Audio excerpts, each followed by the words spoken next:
Je trouve ça dommage de perdre sa langue, comment on dit, ce bagage culturel à cause d'une intégration. Alors que chez toi, tu parles ta langue, tu restes quand même en contact avec les personnes de chez toi. Donc, oui, tu peux t'intégrer à une société sans toutefois, genre, délaisser ton identité, je trouve. Donc, il faut faire la part des choses, genre, accepter ce que tu vis en société, mais garder aussi tes valeurs, ton identité, ce qui fait de toi ce que tu es et ta différence, je dirais, genre. Donc, ouais. Mais la plupart des gens, ce qu'ils font, c'est qu'ils switchent. Donc, ils prennent plus le côté québécois dont ils ont grandi dedans, ce qui est normal parce que c'est plus, pas accessible, disons, que ce qu'ils ont laissé derrière qui est moins accessible parce que à cause de la distance. Moins tu as des chances d'évoluer dans la société où tu es né, moins tu vas t'identifier à elle. Donc, c'est normal, je dirais. C'est normal. Moi,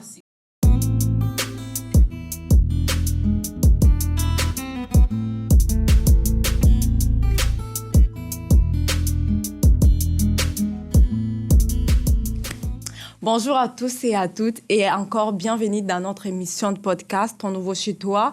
Ton Nouveau Chez Toi est un podcast interactif qui parle de l'intégration des nouveaux arrivants ici au Québec. Aujourd'hui, on est avec une très belle jeune fille qui s'appelle Sylviane qui va aussi nous parler de son intégration ici au Québec. Comment ça s'est passé, comment elle est arrivée de faire ce qu'elle fait aujourd'hui et aussi... Je pense que ça sera très bien. Et je vous invite à aller vous abonner sur notre compte YouTube, page Facebook, TikTok, Instagram et on va se rencontrer dans des commentaires. Bonjour Sylviane. Bonjour Esther. Ça va? Oui, ça va très bien. Premièrement, je voulais juste te remercier d'avoir accepté notre invitation parce que c'était pas facile. Ça fait plaisir. Je suis vraiment contente de pouvoir parler avec toi, de pouvoir nous raconter ton parcours d'intégration ici au Québec. J'aimerais que tu puisses te présenter pour d'autres personnes qui ne te connaissent pas, parce qu'il y a d'autres personnes qui veulent savoir qui est Sylviane. Oui, donc mon nom est Sylviane Yodé, j'ai 23 ans, ça fait environ une quinzaine d'années que je suis au Québec. Je suis actuellement étudiante à l'université Labatt. Ouais. Donc, je fais un profil international qui me permet également d'aller... faire une session dans une autre université. Donc, ça me permet de voyager. Donc, j'aime beaucoup voyager. J'aime beaucoup découvrir d'autres cultures et tout. Donc, je suis bien contente d'être dans ce programme. Ah, OK. Donc, ça fait 15 d'années que tu es ici au Canada. Exactement. Et tu es arrivée ici, tu avais quel âge? Si ça fait 15 d'années. Je suis arrivée à 10 ans, donc, en 2010, donc, quand j'avais 10 ans environ. OK. C'est ça. Donc, tu es arrivée ici, tu avais 10 ans. J'ai eu 10 ans, 19 ans. Je ne me souviens plus, mais c'était en 2010 que je suis arrivée. Ici au Québec. Est-ce que tu te souviens, comment ça s'est passé? Est-ce que tu peux un peu nous raconter, ton histoire d'arrivée ici au Québec et comment as-tu vécu ton premier contact avec cette nouvelle culture et ce nouvel environnement? Bonne question. Alors, au début... moi, j'avais vu des reportages et tout de la vie en Occident et tout. Donc, je pensais que c'était comme en France. Donc, quand j'étais venue, moi, j'avais vraiment cette idée préconçue que c'était très formel, les contacts entre les gens. Donc, j'étais très formelle. Comme en Afrique. Voilà. Mais en fait, les gens sont vraiment plus ouverts, plus chaleureux ici que je le pensais quand je regardais les reportages. Donc, j'ai dû adapter mon approche envers les gens. Donc, même trop petite, j'étais comme genre, oh, je peux pas être juste bonjour, enchantée. Alors que je suis juste une petite fille qui est genre, qui vient d'arriver et tout. Donc, j'étais comme genre, ah, ben, bonjour, moi, c'est Sylviane et tout. Donc, ça s'est vraiment plus fait dans le sens où j'ai appris à me familiariser avec la culture québécoise, où c'était plus ouvert, plus accueillant que genre, formel comme je l'avais vu à la télé, pas au travers des films et tout. Là. OK. Et aussi, est-ce que ces changements de milieu t'ont impacté un peu? Tu quittes l'Afrique, même si tu avais 10 ans, je pense qu'à 10 ans, quand même, on connaît quelque chose. Est-ce que ça t'a impacté à 10 ans, tu avais des amis, à 10 ans, tu avais vraiment ta culture à toi, et puis directement à 10 ans, tu viens ici à Québec. Est-ce que ça t'a impacté un peu? Oui, énormément. En fait, les premiers mois, je pleurais tout le temps, en fait, parce que on venait de quitter notre famille. Moi, je suis une personne qui aime la famille, qui est vraiment ancrée dans sa famille et les relations avec les membres de sa famille et tout. Et moi, j'avais mon petit cousin qui venait de naître là-bas, donc j'étais comme sa maman, sa deuxième maman, donc j'aimais m'en occuper. À 10 ans, t'étais comme sa deuxième maman? J'aimais trop m'occuper de lui, j'aimais prendre soin de lui et juste le prendre en main. J'aimais beaucoup ça, être proche de mon petit cousin et tout. Et là, on était partis, donc chaque jour, on les appelait, comment il va. Ça allait pas. Et en plus de ça, le choc, ça a été qu'ici, on peut pas sortir tout le temps. Ouais. Moi, enfant, je partais dans le quartier, je revenais à 21h à la maison. Ma vie, c'était dehors, alors qu'ici, c'est plus individualiste, donc tout le monde est chez soi. Donc, ça m'a vraiment choquée parce que je ne pouvais pas aller chez mes amis, me faire des amis en dehors de l'école. Ouais. Et donc, c'était vraiment plus l'adaptation au niveau des amitiés et, comment on dit, l'individualisme par rapport au communautarisme, parce que moi, je vivais en famille, dans une grosse cour, donc toute la famille était là, les cousins et tout. C'était très amusant et puis je pouvais sortir quand je voulais, rentrer quand je voulais, manger et à n'importe quelle heure du soir avec les adultes et tout. Mais ça a dû être une grosse adaptation, juste être avec ma famille nucléaire à la maison, H24, sans pouvoir sortir. Si tu sors, tu sais pas. Et en plus, ma mère, elle était comme, il faut pas sortir parce qu'il y a la police. J'espère que c'était vraiment un gros défi pour toi. Oui, exact. Mon Dieu. Donc, et après, il y avait aussi le choc culturel parce que au début, il y avait... en fait, les personnes immigrantes, ils sont vraiment avertis comme genre, oh, faites attention, il y a la DPJ qu'il faut, eux ici, ils interviennent, c'est trop dangereux et tout. Oui. Fait que ma mère, elle nous protégeait vraiment, genre, il faut pas sortir de la maison et tout et tout. Ouais. Je suis genre, ok, on reste à la maison, on essaie de s'occuper du mieux qu'on peut parce qu'on sait qu'on connaît pas trop le pays d'accueil, donc on ne peut pas se permettre de aller au parc juste comme ça, comme on veut. C'est avec le temps qu'on a pu, genre, s'ouvrir et être confortable à vouloir sortir. Ouais, je comprends. Et sinon, genre, comment t'avais fait pour naviguer à travers ces défis du genre d'intégration, surtout aussi la langue? Tu viens directement de l'Afrique, tu viens ici. On sait que nous tous, on parle français. Tu viens de quel pays encore? Du Tchad. Est-ce que vous parlez français, je pense? Oui, mais j'ai ma langue maternelle, donc on apprend le français. Ah, ok. Donc chez toi, à la maison, vous parlez pas français. Non, vous parlez surtout votre langue maternelle. Exactement. Ouais. Donc, c'était aussi un défi apprendre le français, bien que dans mon pays, on apprenait le français à l'école. Oui. Ici, le choc, c'est que moi, j'aimais pas le français. Même chez moi, je voulais pas parler le français parce que j'étais comme, mais je parle ma langue, tu me comprends, voilà, c'est tout. Mais non, il fallait que je m'adapte à ça. Donc, on m'a inscrit, on m'a fait prendre une année dans une classe d'accueil pour juste m'adapter à ce niveau de langue-là. Oui. Et à partir de là, j'ai pu intégrer une classe normale. J'ai été comme 2 années en classe d'accueil avant de poursuivre en classe normale après avoir atteint un niveau assez, acceptable de français. Ah, ok. Mais aussi dans la classe là, d'adaptation, quand même, tu te sentais pas du genre... il y a des enfants qui vont rire de moi, ou bien vous tous, vous étiez au même niveau. On était au même niveau.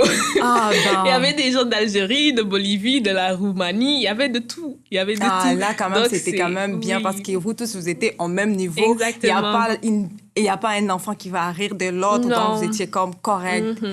Mais c'était plus qu'on était tous des étrangers et puis on se comprenait parce qu'on vivait la même chose. Dans nos pays, on était plus ouverts et tout, alors qu'ici, on était plus repliés. Et puis, on devait...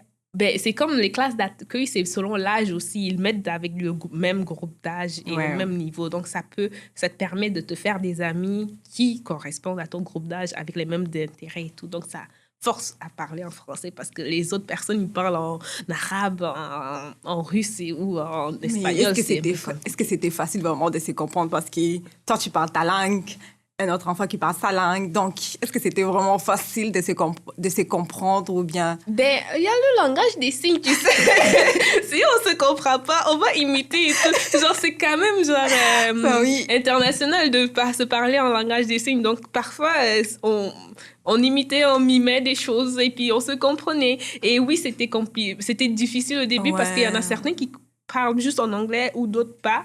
Mais le fait qu'on avait déjà appris, on avait une base de français, c'est juste qu'on n'était pas aussi, comment on dit, développé dans notre apprentissage du français que les Québécois ou bien les autres personnes. Donc, c'était juste à cause de ça qu'il y avait un petit décalage, mais on pouvait se comprendre avec nos petits mots de français et tout. Ah ben oui, je comprends. Oh, je vois que c'était pas vraiment facile. Et aussi, en tant que jeune arrivée dans un pays étranger, as-tu l'impression du genre d'échanger pour mieux t'intégrer, du genre sur l'aspect de ta personnalité, tu t'es dit non, je suis comme ça, mais pour mieux m'intégrer dans la communauté. Et tu vois, comme on est des enfants, on veut vraiment paraître. On dit non, même si j'étais comme ça avant, mais pour bien m'intégrer dans la communauté, je vais changer, tu vois un peu. Je vais changer mon comportement, je vais changer ma façon de s'habiller, je vais changer. Donc, tu décides de changer beaucoup de choses sur toi pour mieux t'intégrer dans la communauté. Est-ce que ça t'est arrivé? Pas vraiment. Ben, en tant qu'enfant, c'est pas vraiment ce à quoi on pense. On veut juste se faire des amis et tout. Donc, c'est sûr que genre, tu vas adapter un peu, genre, OK, quel genre d'amis? Ben, pas quel genre d'amis, parce que tu veux juste jouer avec les gens et tout. Donc, sincèrement, c'est pas ce genre de questions que j'ai eues, mais c'est juste que genre, j'ai dû adapter... mon langage, disons, parce que moi, je suis comme un caméléon. Donc, peu importe avec caméléon qui change de couleur. Exactement. Je m'adapte vraiment facilement aux personnes. Donc, je m'adaptais vraiment assez... Ben, selon la personne, donc selon la culture. Si j'étais plus amie avec des Arabes, ben, je parlais plus... j'étais plus, comment on dit, plus avec les mots arabophones et tout. Donc, je rentrais dans ma culture, dans comment on dit, dans ce que je connaissais de l'arabe et je parlais un peu plus arabe avec eux. Et si j'étais plus avec des Roumains, ben là, j'étais plus comme une personne plus, je sais pas, réservée parce que ben, mes amis roumains, ils étaient plus calmes, réservés et tout. Donc, j'adaptais selon la personne. Selon la personne. Ouais, donc, et aussi, genre, dans ton école, est-ce que tu avais des amis vraiment de ta propre culture à toi? Ah, ben, j'avais pas des amis, ben des cousines, des gens de ma communauté, de ta communauté qui étaient là. Mais genre, il n'y en avait pas beaucoup. Donc, une personne de ma communauté qui allait à la même école que moi, c'était bien. Mais on était dans différents âges. Donc, moi, c'était comme pour les protéger. Je faisais attention. Fait que genre, c'est juste qu'on se protégeait mutuellement. Genre, si jamais, là, ben, on essayait de se protéger, là. Je dirais comme ça. Oh, OK. Et aussi, genre, au fil des années, quels moyens ont été les plus efficaces pour toi, genre, pour t'aider à surmonter les défis d'intégration, que ce soit au niveau scolaire, aussi au niveau même familial? Ça a été vraiment le fait de m'impliquer dans la société. Donc, au secondaire, j'ai commencé à m'impliquer à cause des groupes d'amis que j'avais et tout. Donc, j'aimais beaucoup le théâtre et on en faisait beaucoup à l'école. Donc, je me suis impliquée dans des troupes de théâtre et tout. C'était vraiment... c'était une expérience unique en son genre. Et il y avait, comment on dit, des compétitions d'art dramatique. Donc, ça, j'ai eu l'opportunité de faire pas des compétitions, mais genre des petits stand-up avec nos amis au primaire. Mais au secondaire, j'ai abandonné cet intérêt-là pour l'art dramatique parce que tu es plus consciente de ce que les gens pensent et tout. Donc, tu veux pas être... Exactement. Et mes intérêts ont changé plus pour le multimédia et tout. Donc, je me suis plus concentrée vers ça. Donc, avec mes amis, je me suis impliquée au niveau secondaire, plus dans l'administration de l'école. Donc, on avait un conseil étudiant. Donc, je m'impliquais là grâce à mes amis et surtout pour la nourriture. Donc, en vrai, genre, mes raisons d'implication, genre, au début, c'était la nourriture. La nourriture, mais après, au fil du temps, ça a changé. Oui, c'était intéressant, en fait. Genre, les conseils d'administration des écoles, genre, ils savent que les élèves sont attirés par la nourriture. Bah oui, c'est ça. Donc, ils proposaient à chaque fois De la pizza. Ben oui, pour attirer plus de monde, pour attirer Donc, plus vois, des genre, enfants. mes amis, ils m'invitaient. Genre, c'était plus réservé au secondaire 4, secondaire 5. Ouais. Mais nous, on était secondaire 1, secondaire 2. Et ben, j'avais des amis qui étaient plus Âgés plus que toi. âgés que moi. Et ils nous invitaient à participer juste pour avoir des étudiants qui assistent aux réunions du conseil. Et puis moi, j'étais là, nourriture, tu m'as invité, c'est gratuit. Let's go.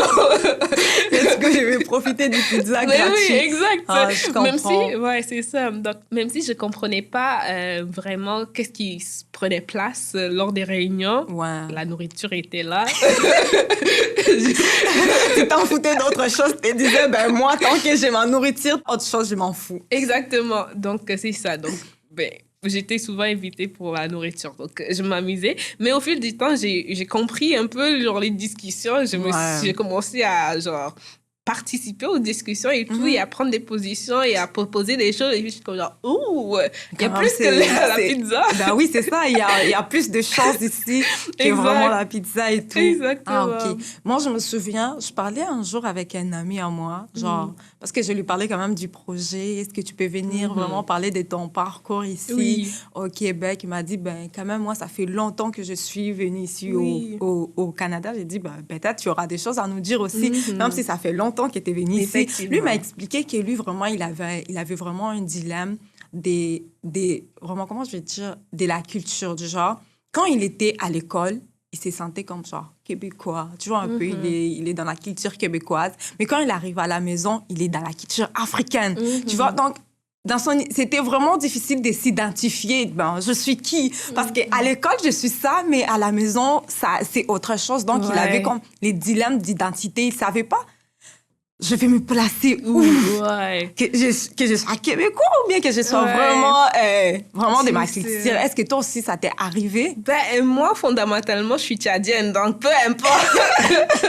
Peu importe le pays que je suis née au Tchad, je parle ma langue, je suis trop fière de ma langue et de ma culture. Donc, peu importe où je suis tchadienne d'abord. Et les autres, ça vient. Oui, je suis d'une manière québécoise parce que ça fait longtemps que je suis ici, puis je suis canadienne. Mais en même temps, je me considère tchadienne avant tout. Ben, je suis tchadienne avant toute chose. Donc, c'est ça, mes enfants seront tchadiens, double nationalité ou pas, là, mais ils seront des tchadiens et puis je parlerai en ma langue avec eux. Donc tu connais un peu parler ta langue? Oui, ben, je parle en ma langue. Ah genre, bon? Comment on dit bonjour en Tchad? Lafia. En Gambaye, parce qu'il y a beaucoup de langues au Tchad. Ben oui, moi, ça me surprend parce qu'il y a beaucoup de jeunes qui sont venus ici quand même étant trop jeunes. Mais quand tu leur demandes de parler dans leur langue, ils sont comme... Je connais rien. Je connais vraiment rien. Je comprends. Mais je trouve ça dommage de perdre sa langue, ce bagage culturel à cause d'une intégration. Alors que chez toi, tu parles ta langue, tu restes quand même en contact avec les personnes de chez toi. Donc, oui, tu peux t'intégrer à une société sans toutefois, genre, délaisser ton identité, à toi. Je trouve. Donc, il faut faire la part des choses, genre, accepter ce que tu vis en société, mais garder aussi tes valeurs, ton identité, ce qui fait de toi ce que tu es et ta différence, je dirais, genre. Donc, ouais. Mais la plupart des gens, ce qu'ils font, c'est qu'ils switchent. Donc, ils prennent plus le côté québécois dont ils ont grandi dedans, ce qui est normal parce que c'est plus, pas accessible, disons, que ce qu'ils ont laissé derrière qui est moins accessible à cause de la distance. Moins tu as des chances d'évoluer dans la société où tu es né, moins tu vas t'identifier à elle. Donc, c'est normal, je dirais. C'est normal. Moi, c'est parce qu'on a une communauté très, très présente et très... Ah bon? Ouais, notre communauté n'est pas très grande. Donc, on est vraiment attaché à notre culture. Et les Tchadiens, je te dirais qu'on ne sort pas beaucoup de notre pays. Ah oui. Exactement. Donc, les gens connaissent un ou zéro Tchadien.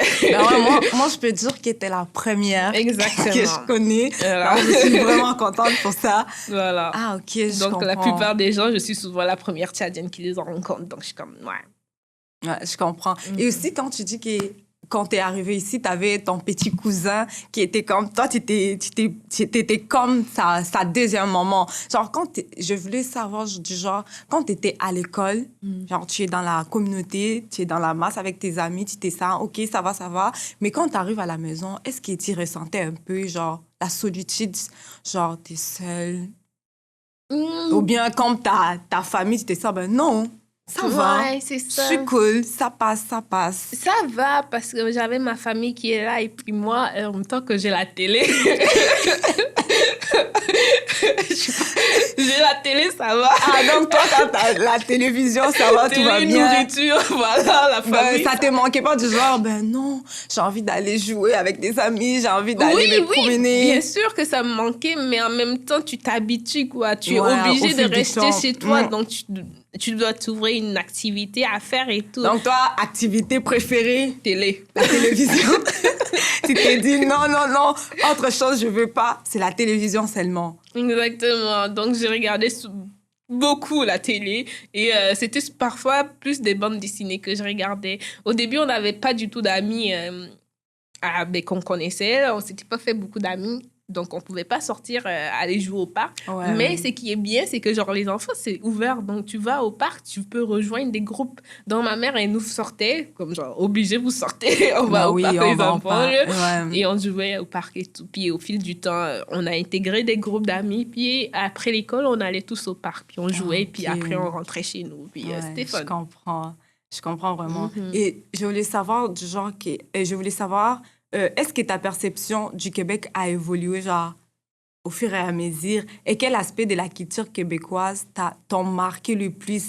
Y a-t-il des choses auxquelles tu n'étais pas, genre, préparée au départ, mais aujourd'hui, tu te dis, ça va? Oui. En fait, genre, j'avais peur au début. En fait, mes cousins, j'ai beaucoup de cousins. Mes plus grands cousins m'avaient genre traumatisée en me disant qu'ici, on mangeait des cerveaux de singe. J'étais comme genre, mais c'est pas possible de manger des cerveaux de singe. Genre... Attends, donc toi, t'avais des cousins qui étaient déjà arrivés ici? Non! Ou bien tes cousins qui étaient au Tchad? Ils m'avaient comme genre matrixé que genre en Occident ils mangeaient des cerveaux de singe et puis j'étais comme genre mais qu'est-ce qui fait ça, ou bien des escargots, mais moi c'était comme genre mon Dieu, mais qui sont ces gens et tout, genre j'avais peur, vraiment j'avais peur, ils avaient mis une peur en moi et puis je comprenais pas, mais au fur et à mesure j'étais comme mais non, ils mangent normalement. Oui. Ils mangent normalement comme nous, donc. Oui, j'ai jamais vu personne manger un cerveau de singe ou des escargots encore. J'ai pas vu ça, donc je suis comme, ça va.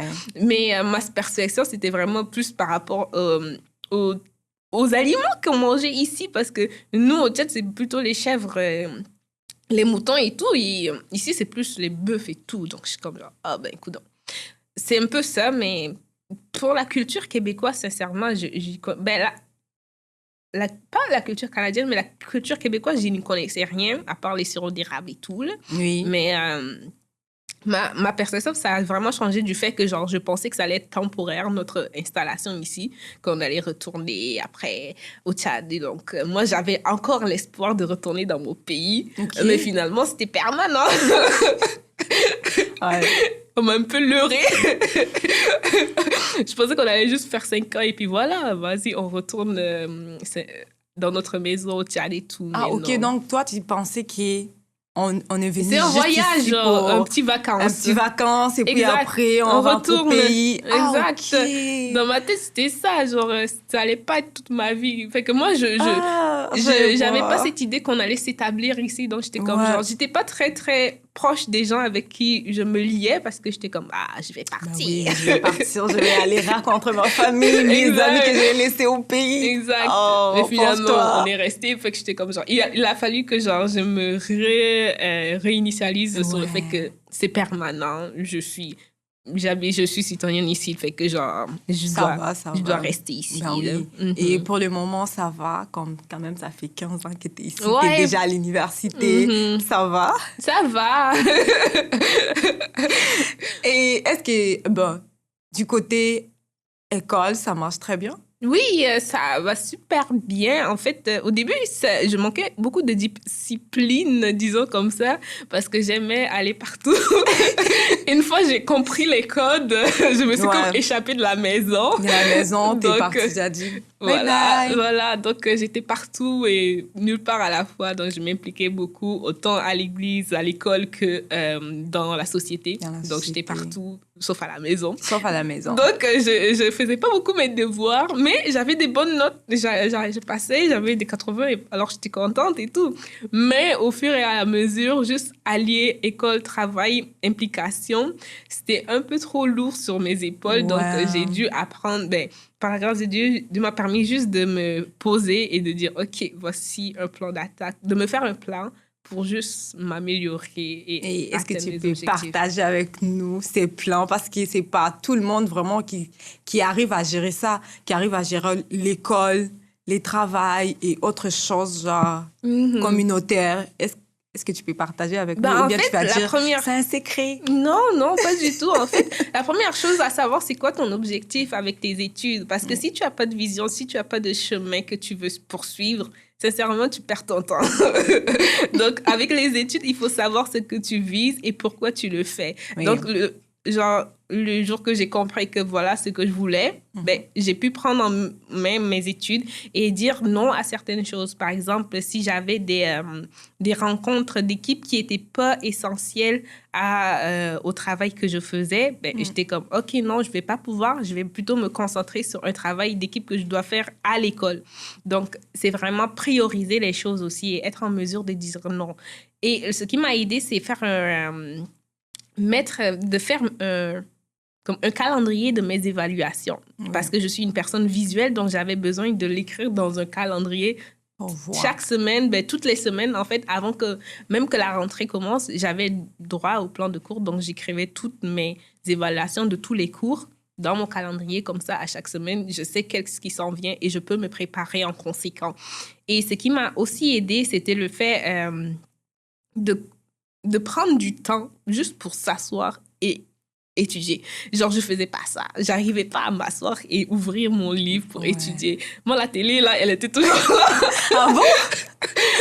Genre, j'étais trop distraite à cause de la télé. J'avais la télé, donc je regardais plus la télé que genre, je consacrais du temps à étudier. Donc, ça a été une grosse amélioration que de pouvoir m'asseoir et ouvrir mes cahiers pour étudier. Donc, juste être consistant avec les devoirs qu'on nous donne, juste de s'asseoir.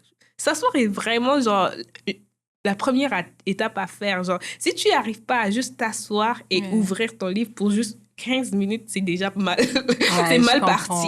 Donc, avec les études, c'est vraiment ce que j'ai compris, c'est que si tu y consacres du temps, peu importe le nombre de minutes, si tu juste t'assois et tu lis, ça va aller. Ouais, ça va aller. Ah ouais, je comprends. J'espère qu'il y a d'autres personnes qui vont faire la même chose avec toi. Parce que vraiment, c'est pas facile. C'est pas facile pour d'autres personnes. Et aussi, je voulais savoir, est-ce que tu as quand même des contacts avec ta communauté du genre? Est-ce que tu parles avec les membres de ta communauté? Est-ce que tu t'intègres? Comment je veux dire? Pas t'intégrer, mais est-ce que tu participes vraiment à des projets de ta communauté, à des choses de ta communauté? Oui, plus souvent que je penserais. Ah bon? Mais on fait souvent des barbecues avec la communauté et tout. Donc, toute la communauté est invitée à y participer. Peu importe de quelle manière, mais genre, on est invité, on participe. Mais c'est vraiment plus des réunions et tout. Donc, on se rassemble là avec la musique et tout. C'est souvent aux indépendances. Et récemment, j'ai eu l'opportunité de faire, comment on dit, le MC dans une de nos événements. Donc, c'était vraiment une chance incroyable parce que j'ai jamais été MC d'aucun événement. Et puis, ça m'a sorti de ma zone de confort, mais ça m'a aidé aussi à développer un autre talent que je ne savais pas, que j'avais. D'être MC. Exactement. Ah, OK. Donc, ici aussi, vous fêtez genre l'indépendance de votre pays. Pardon, il faut m'inviter. Moi aussi, je veux participer. Il faut m'inviter un jour. Moi aussi, je vais participer pour savoir. OK, c'est comme ça qu'on fait En Tchad. Au Tchad. Oui. Au Tchad, c'est comme ça que vous mangez votre nourriture préférée. C'est comment ça se passe. Et quand tu es avec ta communauté, est-ce que tu te sens vraiment inclus ou bien tu te sens exclu? Parce que je vois, il y a d'autres jeunes qui sont pas nés ici, mais qui ont grandi ici. Quand ils sont vraiment entre les membres de sa communauté, il est comme exclu. Genre, déjà, quand on va commencer à parler des choses du pays, tout ça, il dit, ben, moi, je connais rien. Je vais rien parler, je vais rien dire. Est-ce que toi aussi, tu as assez ressenti ou bien tu dis, ben non, je connais très bien ma communauté. Donc, je me sens quand même inclus. Ben, je me sens inclus du fait que je participe et tout. Ben, on me donne l'opportunité de participer et tout. Mais il y a des discussions d'adultes et puis voilà. Donc, c'est sûr que je ne suis pas inclus. Là. Moi, j'ai cette curiosité. C'est quoi la discussion d'adultes? Ben, tout ce qui est politique, tout ce qui est genre, je sais pas, la gestion du pays ou, comment on dit, les drames en ce moment que tous les tantines ont. Ils connaissent et tout. Moi, je peux pas m'intervenir parce que je connais rien par rapport à ça, mais je suis comme genre, OK, tantine, j'écoute quand même. Donc, je suis quand même là, genre, comment on dit, en coulisses, en train d'écouter, mais sans vraiment intervenir parce que, c'est pas que ça m'intéresse pas, mais c'est pas... ça résonne pas avec moi. Donc, tout ce qui est politique, pour de vrai, moi, je m'intéresse. J'aime pas trop avoir le pied dedans parce que c'est trop de stress pour rien. Tout ce qui est politique, toi, ça t'intéresse pas. Non, exactement. Autant je suis impliquée dans la société niveau politique, autant je veux pas savoir genre trop d'informations sur ce qui se passe parce que je suis comme genre... Mais même si tu veux pas savoir ce qui se passe, mais... ça t'attrape seulement parce que, quand même, il faut savoir ce qui se passe dans les pays. Exactement. Pour savoir là où tu vas déposer tes pieds après. Effectivement. Et est-ce que tu as déjà eu la chance de retourner dans ton pays? Oui, j'ai eu la chance d'y aller quand j'ai eu 18, 19 ans, comme ça. Là. OK. Donc, 10 ans après. 10 ans après. Ouais. Tu t'es senti comment? C'était étrange. Ben, je reconnaissais pas grand-chose du pays parce que... je comprends. Ça faisait un gros bout. Mais les personnes étaient les mêmes. Il y avait notre chien qui m'avait manqué. Il était toujours présent. Il était toujours vivant. Donc, j'étais contente de retrouver notre chien parce qu'on l'avait laissé là-bas quand on est venu. Donc, j'étais contente de le retrouver. Il a eu d'autres enfants. En tout cas, la vie continue. On se rend compte que la vie continue même après notre départ. Donc, c'était vraiment plus ça le choc. Et puis, les choses évoluent. Le pays avance aussi. Donc... même sans nous, les choses continuent, disons comme ça. Là. Ben oui, donc, quand tu es rentrée au pays, tu étais contente. Tu as dit, ben non, je vais rentrer aussi dans mon pays, tout va bien se passer. Est-ce que c'était facile pour toi? Tu as fait combien de temps? C'était pour les vacances de Noël, donc 3 semaines. Seulement. 3 semaines. Oui, j'aurais voulu rester quand même un peu plus pour juste, genre, apprécier. Apprécier quoi? Le pays, la beauté. Exact. Et est-ce que tu as retrouvé encore tes amis d'enfance ou bien tout était déjà marié? Si c'était des femmes, est-ce que tout était déjà marié? Ils avaient le même âge que moi, donc 18-19 ans. Tu sais qu'au pays, là, il y a des femmes qui se marient même à 18 ans, 19 ans, 20 ans, 21. Mais eux, ils étaient tous partis en études, donc c'est plus, ils étaient à l'étranger également comme nous. Donc, c'est ça. OK. Et aussi, du genre, est-ce que tu as vraiment une anecdote amusante ou marquante liée à ton expérience d'intégration que tu aimerais partager avec nos auditeurs? Quelque chose qui t'a vraiment fait réaliser à quel point l'intégration était un parcours personnel, mais aussi collectif? Oh, oui. OK. Il y a eu une fois que j'étais dans une maison de jeunes. J'ai m'impliqué dans une maison de jeunes, à la coopérative de la maison de jeunes et tout. Oui. Et on avait organisé un dîner, comment on dit, culturel. Et puis, c'était une amie marocaine qui avait fait un repas et tout. Et au Maroc, on mange aussi avec la main, mais pas souvent et tout. C'est plus la cuillère et tout. Oui. Et c'est juste que ça m'a marqué parce que moi, chez moi, je mange le foufou avec la main, la boule avec la main et tout.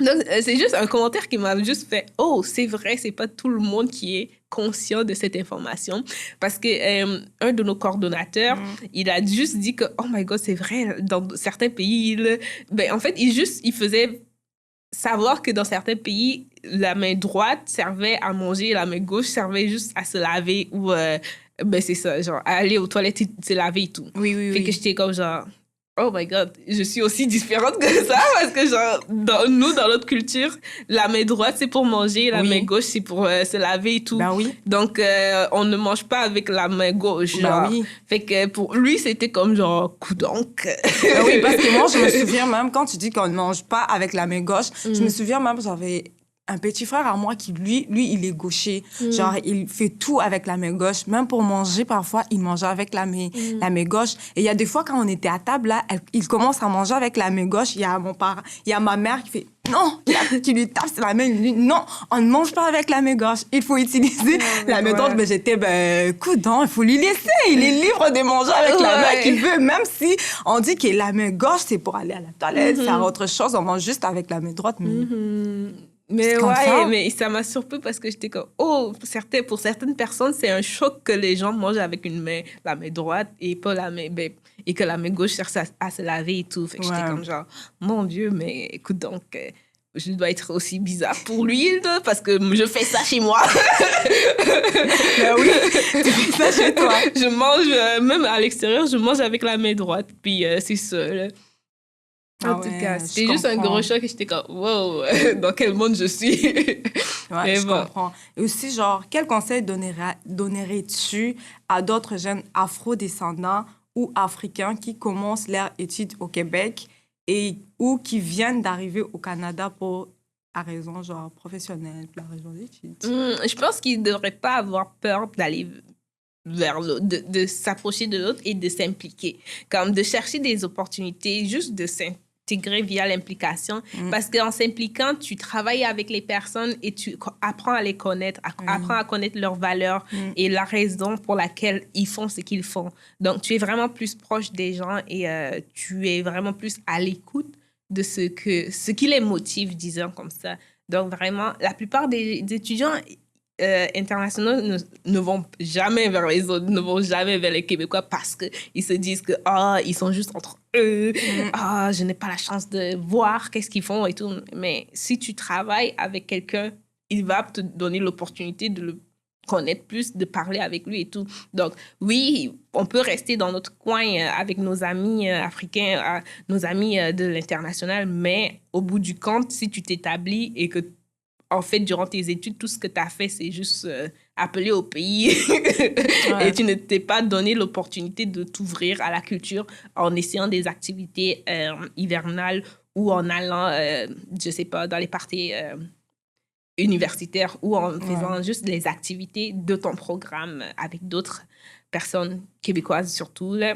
C'est comme ça mène à rien parce que tu es juste genre coincé chez toi. Ouais, je comprends.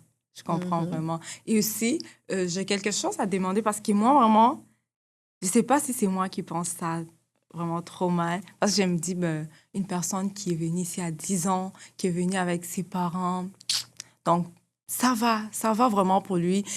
La personne-là n'est pas comme nous, pas dire nous, comme moi, je suis venue seule, j'ai pas de parents ici, je suis seule, donc j'ai beaucoup de défis plus que la personne. Donc, la personne qui est ici avec ses parents, vraiment, la personne n'a pas droit vraiment à s'inquiéter.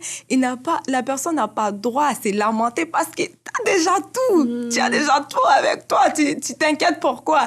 Est-ce que c'est normal ou bien c'est moi seulement qui me donne des idées, ou bien les personnes qui sont ici, même s'ils sont avec leur famille, ils ont quand même des défis, ils ont quand même des problèmes.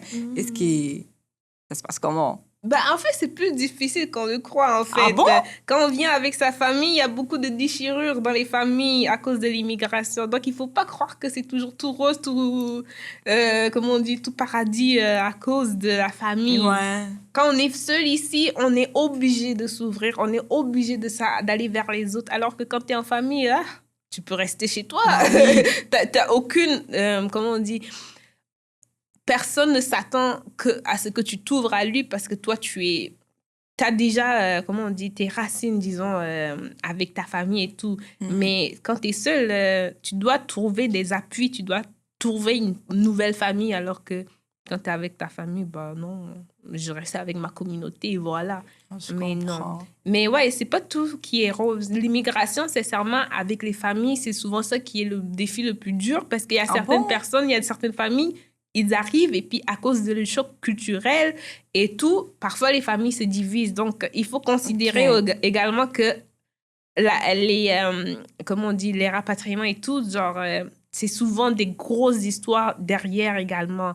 Et ma famille est quand même heureuse d'avoir pu être, comment on dit, intégrée et s'établir ici. Mais ça vient avec son lot de défis, autant pour les enfants, la famille. Comme c'est un couple qui s'établit, c'est une décision, comment on dit, pour la vie de chaque membre de la famille que vous preniez ensemble. Donc, c'est à considérer. Oui, j'ai grandi ici. Oui, j'ai eu l'opportunité de ne pas être stressée à cause de ce que mes parents vivaient et tout.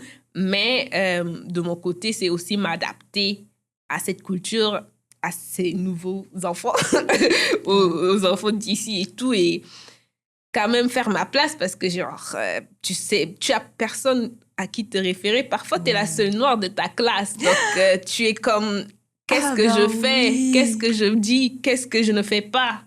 Donc, parfois, tu as aussi une pression de genre, oui, je dois être tranquille, pas bonne, mais genre, je dois être à ma place, mais je dois aussi ne pas me laisser effacer à cause que je suis noire, parce que genre, je veux pas faire du bruit et tout, mais c'est aussi une pression mentale, comme genre, ça, mais bon. C'est plus en région que tu vis ça que genre en grande ville. Genre moi, j'ai eu la chance d'avoir beaucoup de personnes de ma couleur de peau à chaque fois dans mes classes. Mais quand je suis arrivée à Québec, c'était différent et j'étais comme, mais pourquoi, Seigneur? T'étais seule? Ouais, c'est ça. Et puis, j'avais carrément envie de pleurer. À ma diplomation, j'étais la seule noire. Et puis, j'étais comme, mais Seigneur, ça n'a pas de sens, en fait. Genre, pourquoi je suis la seule? Genre, pourquoi? Genre, pourquoi il y a pas... Pourquoi les autres n'ont pas... plus genre diplômée, genre j'aimais pas ça. Être la seule, c'est pas génial et puis c'est juste dur parce que tu te fais pas comprendre souvent et tu dois te prendre plus sur toi. Oh my God. Je me demande, tu t'es sentie comment? Parce que moi, seulement, je suis là, mais il y a des fois, je suis dans une salle, je suis la seule noire. Mais je me demande, mon Dieu, est-ce que ça va bien se passer? Est-ce que... Je me pose trop de questions. Je me dis, est-ce que j'abandonne le cours ou bien? Mais après, je me dis, non, je ne vais pas abandonner le cours à cause de ça. Ouais. Je vais faire avec. Je vais essayer de me faire des amis et voir si ça va bien se passer. Mais je me demande maintenant, à ton âge, genre, quand tu avais 10 ans, comment tu t'es sentie, genre, d'être seule dans la classe, genre? Un peu humiliée parce que j'étais la seule. Les autres, ils sont partis. Il y a juste moi qu'ils ont laissé. Non, mais genre, il n'y avait pas d'autres noirs que moi. Mais j'étais comme genre, est-ce que c'est parce que je suis moins bonne que les autres que je suis la seule ici? Non, comme, genre. Je comprends. Fait qu'il faut juste comme adapter sa mentalité. Comme genre, c'est pas grave. C'est pas parce que tu es la seule que tu es genre moins bonne ou que tu es genre... pas que tu es punie, mais genre, tu n'as moins... en tout cas, je sais pas, mais comme, t'es à l'écart, quoi. Donc, il faut juste accepter que, genre, t'es différent. Et puis, c'est peut-être ça qui t'a permis d'être là. Ben oui. Et à cause de ça, tu dois, comme, genre, montrer que c'est grâce à cette différence. Cette différence te permet d'avoir d'autres idées que les autres. Donc, faut juste accepter et réaliser que c'est une force au lieu d'une faiblesse. Et que, genre, il faut pas, genre, vouloir cacher ça en imitant les autres.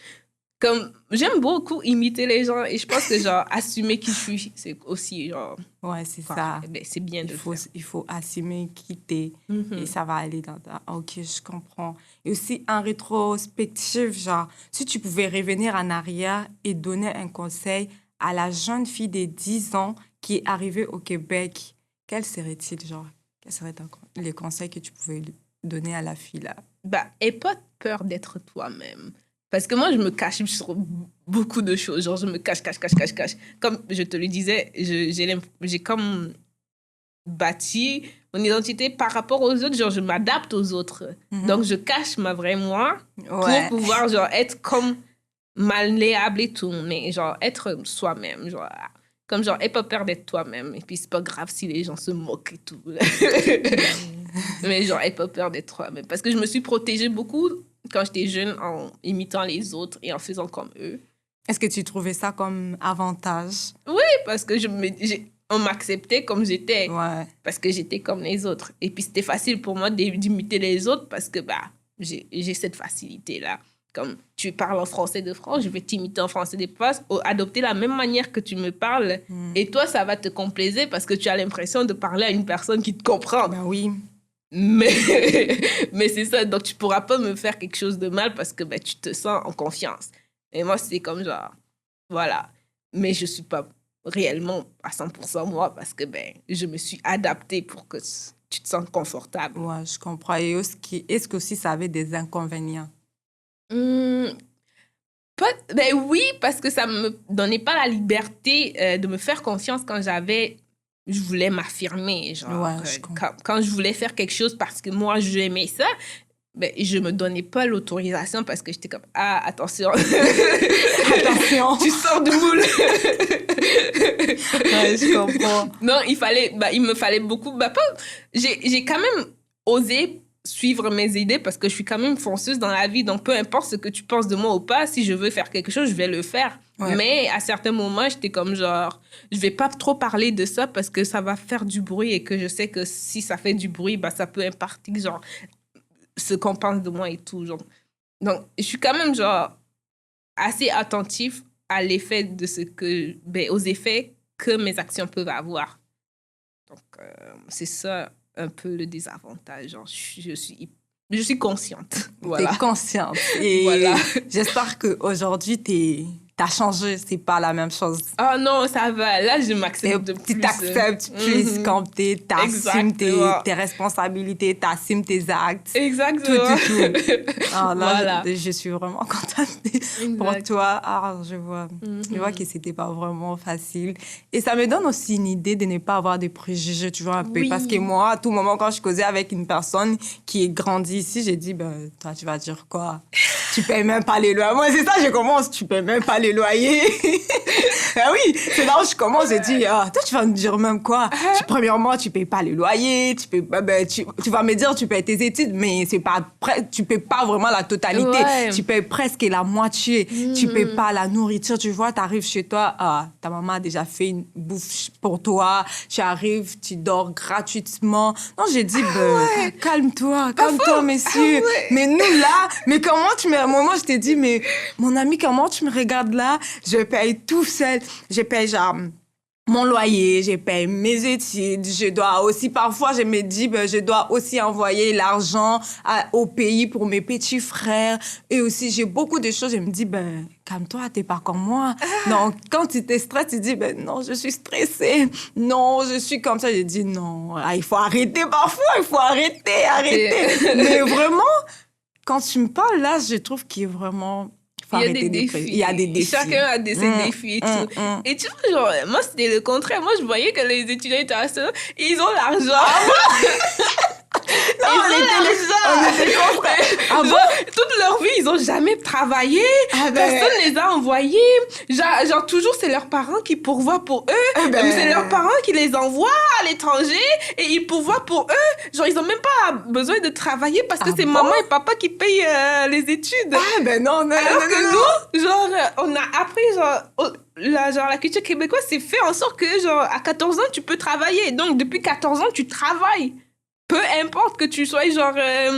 oui. Salarié ou... pas salarié, mais genre, aie des responsabilités ou pas, tu travailles. Là. Fait que c'est quand même une responsabilité que de gérer ton propre budget, genre. Et comme, tu dois aussi, pas vivre, là, mais genre, t'as aussi les loisirs et tout. Donc, peut-être c'est pour ton propre compte, là, mais genre, tu travailles. Donc, tu apprends à te responsabiliser en travaillant et tout. Donc, ça aussi, c'est une pression. Toi, tu te disais, étudiant international. Ils n'ont jamais travaillé. Ils n'ont jamais travaillé, c'est les parents. Non. Moi, je peux t'assurer parce que moi, j'ai une amie à moi. J'ai quand même des amis qui sont étudiants internationaux. Parce que moi, je suis comme j'ai une résidence, donc je paye quand même comme des Québécois.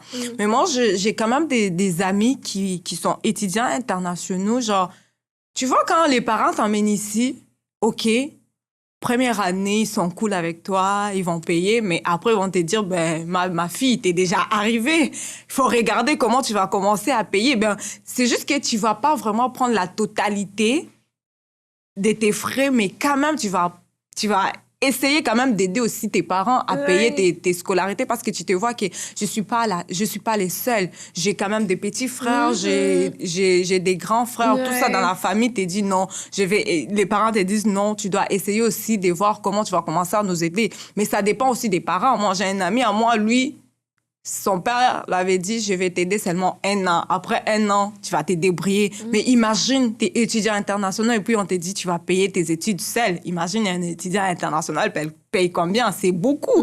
Donc, c'est stressant, déjà, c'est trop. Et puis quand je vois quelqu'un qui est né ici, me dit, mais non, j'ai pas d'argent, j'ai beaucoup de dettes, ça me stresse. J'ai dit, wesh, t'es sérieux?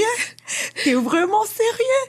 Mais je me disais, ben non, toi, t'as une vie géniale, t'as une vie des rêves. Moi-même, j'ai dit, toi, tu savais, si moi, j'avais mes parents ici, si j'avais ma famille, ça pouvait être chic.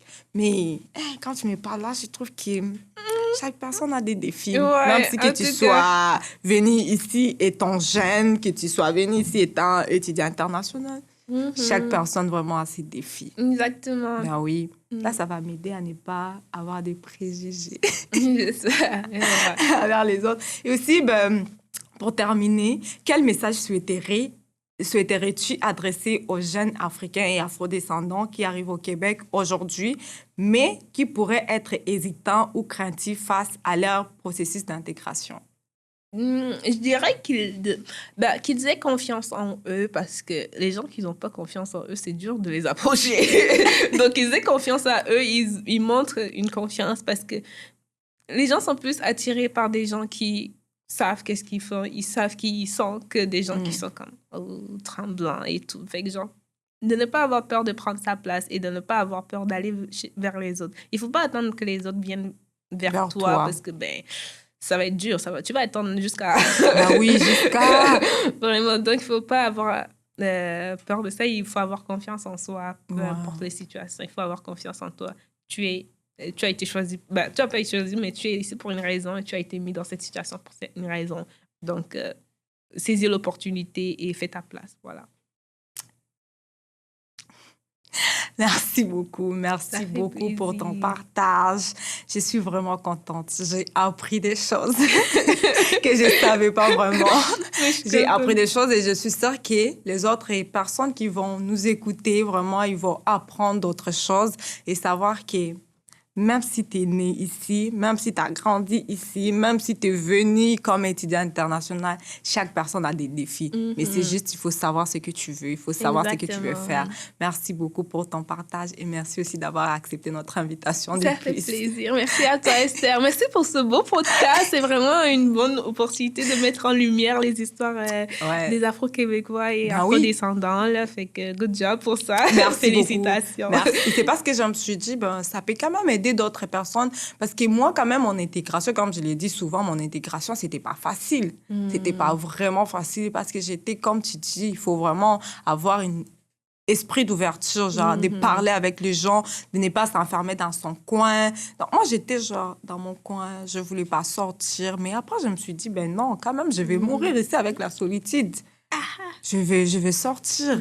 Et puis, j'ai eu l'opportunité, je me suis dit, pourquoi ne pas en parler avec d'autres personnes? Pourquoi ne pas inviter des gens qui vont nous parler de leur intégration, comment ça s'est passé? Ça peut aussi encourager d'autres personnes. Ça peut montrer la lumière à d'autres personnes qui pensaient que non, je suis au bout vraiment de ma vie, mais ça va aller. Ouais, merci. C'est bien.